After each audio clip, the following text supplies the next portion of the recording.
Yo, selamat datang di channel Yahanedi. Oke, hari ini kita bakal ngebongkar satu kisah yang epic banget dari sejarah Nusantara kita. Ini cerita soal kekuasaan, soal keyakinan, dan soal pengkhianatan.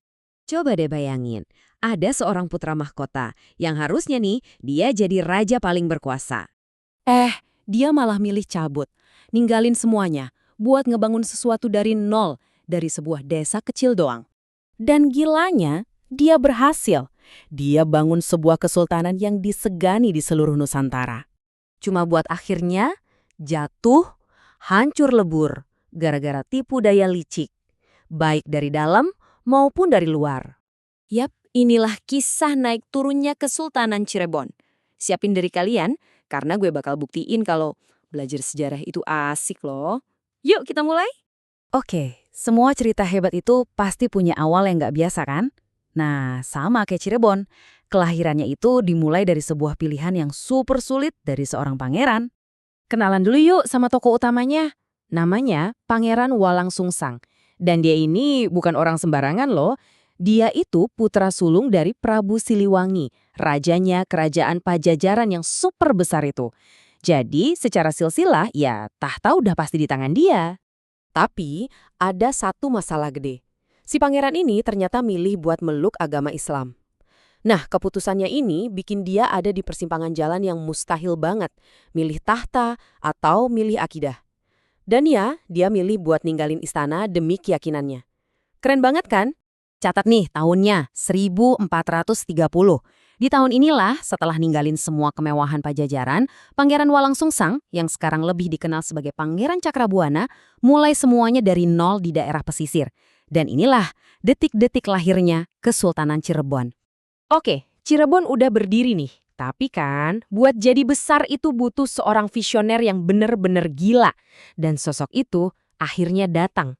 Yuk kita masuk ke babak kedua, zaman keemasan di bawah Sunan Gunung Jati.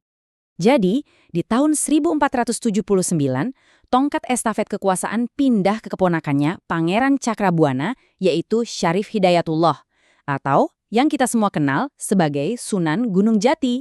Dan beliau ini nggak pakai lama, beneran deh, langsung tancap gas. Cirebon dideklarasiin merdeka dari Pajajaran. Pokoknya jadi kekuatan baru yang mandiri. Di tangan beliau, Cirebon itu bukan lagi kerajaan kecil, guys. Gila, kekuasaannya meluas sampai hampir separuh Jawa Barat. Plus, lokasinya itu strategis banget di jalur perdagangan. Alhasil, pelabuhan Muara Jati jadi semacam hub internasional. Pedagang dari Tiongkok, Arab, Malaka, semua kumpul di sana. Dan yang paling keren, cara dakwahnya itu loh, cerdas banget. Pakai pendekatan budaya, lewat kesenian kayak wayang golek cepak, sama, ya kalian pasti tahu, batik Megamendung yang ikonik itu. Cirebon bener-bener jadi pusat peradaban pada masanya. Jadi, bisa dibilang Cirebon lagi di puncak-puncaknya. Kuat, makmur, disegani. Tapi, pertanyaannya adalah, apa iya cerita seindah ini bisa abadi? Nah, disinilah plot twistnya dimulai. Namanya juga cerita kan, habis masa keemasan, ya datang masa-masa sulit. Babak ketiga ini isinya soal konflik internal, dan ya campur tangan pihak asing yang pelan-pelan ngerusak kekuatan Cirebon dari dalam. Coba deh lihat bedanya. Dulu berdaulat, sekarang diadu domba. Jadi ceritanya, setelah Sunan Gunung Jati wafat, situasinya langsung berubah drastis. Para penerusnya mulai ribut, rebutan tahta. Nah, konflik internal kayak gini tuh ibaratnya ngebuka pintu lebar-lebar. Dan ada pihak luar yang jago banget manfaatin celah kayak gini. Siapa lagi kalau bukan? VOC. Yup, company Belanda itu. Mereka ngelihat ini sebagai kesempatan emas buat masuk dan ya ngadu domba. Dan inilah titik paling krusialnya. Saking pengennya menang, para pangeran Cirebon ini bikin satu kesalahan fatal. Mereka minta tolong ke VOC buat jadi penengah konflik keluarga mereka. Ini sama aja kayak ngundang serigala buat masuk rumah sendiri kan? Dari titik inilah semuanya langsung longsor ke bawah. Cepet banget. Kita sekarang sampai di momen puncak kejatuhan Cirebon saat kedaulatannya benar-benar dirampas. Coba ingat-ingat tahun ini. 1681. Ini bukan cuma angka biasa ya. Ini adalah tahun di mana nasib Kesultanan Cirebon disegel untuk selamanya. Liciknya, VOC itu datangnya bukan kayak penakluk, tapi sebagai sahabat. Modusnya mau ngasih perlindungan. Terus mereka nyodorin sebuah perjanjian. Kedengerannya bagus kan? Perjanjian persahabatan. Tapi di balik kata sahabat itu ada jebakan yang super mematikan. Dan ini dia isi perjanjian maut itu. Dengerin baik-baik ya. Monopoli semua ekspor kayak lada sama gula diambil VOC. Monopoli semua impor, kain, opium diambil VOC juga. Bikin perjanjian sama pihak lain nggak boleh sama sekali.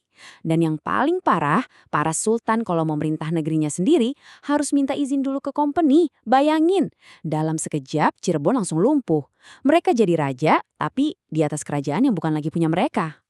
Oke, kisah kesultanannya emang berakhir tragis banget. Tapi pertanyaannya, apa semangat Cirebon beneran mati? Jawabannya, tentu aja enggak. Yuk kita lihat warisan luar biasa yang masih ada sampai sekarang. Nah, gara-gara perpecahan itu, warisan Kesultanan Cirebon sekarang jadi unik banget. Makanya Cirebon sampai sekarang dikenal sebagai kota 4 keraton. Ada Keraton Kasepuhan, Keraton Kanoman, Keraton Kacirebonan, sama Keraton Kaprabonan. Empat-empatnya ini jadi saksi bisu dari sejarah panjang dan konflik internal yang pernah terjadi. Tapi warisan terbesar Cirebon itu bukan cuma soal bangunan loh. Bukti terbesarnya ada di sini. Perang Kedongdong. Bertahun-tahun setelah Kesultanan jatuh, rakyat Cirebon bangkit melawan penindasan kolonial. Ini ngebuktiin satu hal. Meskipun rajanya udah kehilangan kuasa, semangat perlawanan di hati rakyatnya itu gak akan pernah bisa dipadamin. Jadi gitu guys, dari kisah pangeran yang nolak tahta sampai perlawanan rakyat biasa. Cerita Kesultanan Cirebon ini ngajarin kita banyak banget ya, soal kepemimpinan, persatuan, dan betapa bahayanya perpecahan. Nah, setengah giliran kalian, menurut kalian nih, apa sih pelajaran terbesar yang bisa diambil dari kisah ini?